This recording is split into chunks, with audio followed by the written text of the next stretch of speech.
எனக்கானா உலகின் முதலிடம் அடைந்தேனா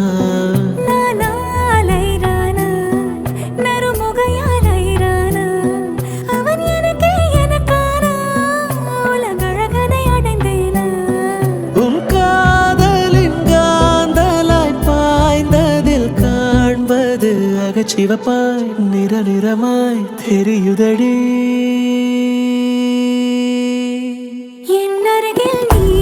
இருந்தால் நான் இன்னும் அழகானேன் உன் மடியில் சாய்ந்திருந்தால் நான் இன்னும் மகிழ்வானேன் என் அருகில் நீ இருந்தால் நான் பரவசமாகின்றேன் என்னோடு நீ நடந்தால் நான் பறவையாகின்றேன்